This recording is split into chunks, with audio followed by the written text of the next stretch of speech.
All right, let's jump right into this fascinating explainer.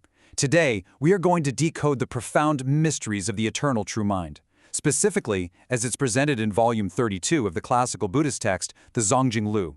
Now, this text was compiled over 1,000 years ago, but it is an absolute masterpiece of philosophical psychology. It brings together a massive amount of teachings to answer one really fundamental question. What is the actual, true nature of our minds? So we're heading straight to the core of this monumental work to uncover a truth that, honestly, is just as relevant to us today as it was centuries ago. But before we get into all the heavy philosophy, let me ask you something. Have you ever frantically searched for your phone, maybe your glasses, or your car keys, only to realize completely embarrassed that they were in your hand the entire time? We've all been there, right? It's a surprisingly common human experience. But as we'll see, it perfectly illustrates the central illusion that this ancient philosophy wants us to break through. Because essentially, we spend our entire lives grasping for something we actually already possess. Because this text dives into some incredibly deep philosophy, here's our roadmap for today. We'll be exploring 1. The lost head.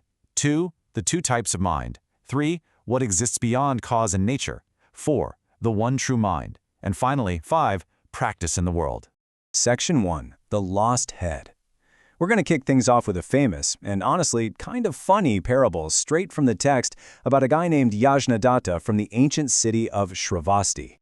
What's so amazing about this story is how Yajnadatta's totally unhinged panic perfectly mirrors our own human condition. So one morning, Yajnadatta looks into a mirror. He's admiring his reflection, loves his face, the eyes, the eyebrows, thinks he looks great. But then, this absolutely bizarre delusion takes hold of him. Because he can see his reflection in the mirror, but can't directly look at his own real head, he suddenly assumes his actual head is missing. He convinces himself he's become some sort of headless monster, and he literally goes mad, running wildly through the streets, frantically searching for it. Think about that. He went completely crazy searching for a head that was sitting squarely on his own shoulders the whole time. The absolute crucial point the text is making here is that we haven't actually lost our true nature. Yajnadatta's head was never lost. There was no point where it magically detached from his body. The madness, that frantic, panicked searching, that was the only illusion. And the thing is, we are just like him. We get so distracted by the illusion that we need to go out and find our true self or find inner peace somewhere out there in the world, when the reality is it's been with us the entire time. Moving on to Section 2, Two Types of Mind. To figure out why we act like our friend Yajnadatta, we need to look at the core conflict laid out in the Zongjing Lu, the battle of two minds. The text is very explicit about contrasting these two. On one side, you have the deluded mind. This mind is entirely subject to change and defilement. It doesn't actually have any independent substance of its own. It's totally driven by whatever is happening in the external environment, just constantly reacting to every little thing. It's the part of you that gets anxious over a weird email, or furious sitting in traffic, or desperately craves that new purchase. It flickers on and off depending on what's outside. But on the flip side, we have the eternal true mind. Now, this mind is constant, it's pure, and it is completely unchanging. This is the true foundation of our awareness. I really love this quote because it shows us exactly what we're aiming for.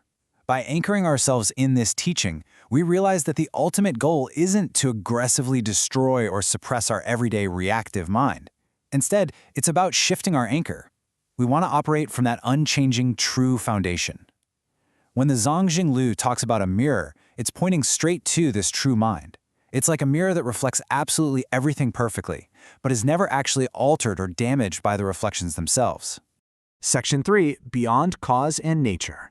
Let's take this a level deeper. Where does this eternal true mind actually come from? Does it have a starting point? The text takes a pretty bold stance here. It argues that this true mind isn't just some random product of cause and effect, and it's not just a blank state of nature either. It exists entirely beyond those extremes. There's this fascinating example in the text about our ability to see. Think about it. When the lights suddenly go out, your awareness of sight doesn't just vanish. You simply see darkness. So your fundamental awareness isn't caused by the light, and it definitely doesn't disappear in the dark. It isn't a temporary product of conditions, and it isn't a static natural state. It is dynamically aware, yet totally unshakable. To really grasp this, we have to completely, radically redefine how we think about emptiness. When we casually talk about emptiness, it usually implies a blank void, just depressing nothingness. But the Zongjing Lu explains that true emptiness does not mean nothingness. Actually, it's deeply, inseparably interconnected with all existing things. The text gives us this beautiful analogy of the space inside a vase. That space inside isn't separate from the vast space of the universe, and being part of the universe doesn't destroy the physical vase. True emptiness is simply the boundless potential that allows all things to exist without clinging to a single one of them. This leads us right into section 4, the one true mind. This is really the climax of the text's argument, showing us what actually happens when we stop chasing shadows and recognize this truth.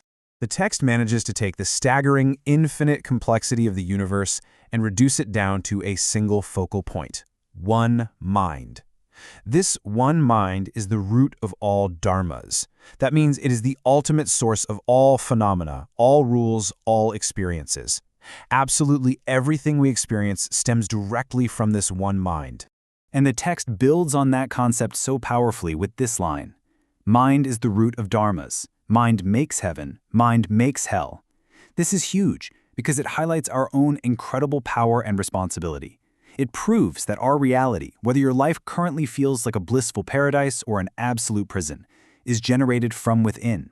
The external world is just raw material.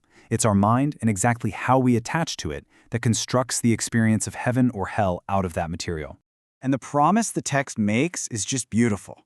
Once you truly understand this one mind, all the chaotic noise of the world finally settles into perfect, quiet clarity. When you stop projecting your anxieties outward and finally recognize the eternal true mind as your real foundation, all the endless phenomenon of the world stop battling against you. It's like the waves finally settle and the water becomes perfectly crystal clear. Section 5. Practice in the world. So how do we actually apply this high-level cosmic philosophy while dealing with our very real everyday lives? Because, let's face it, we still have jobs, relationships, and bills to pay. Luckily, the Zongjing Lu doesn't just leave us hanging up in the clouds of theory. It gives us these 4 very practical pillars of cultivation to anchor the true mind in reality. First, we observe the body, treating it as a fragile vessel that needs care, but knowing it isn't our ultimate self. Second, we follow precepts. These act as a stabilizing ladder for our ethical actions. Third, we train the everyday mind. We have to stop it from wildly chasing after desires like a runaway monkey. And finally, we cultivate wisdom, which acts like sunlight, burning away the darkness of our delusion.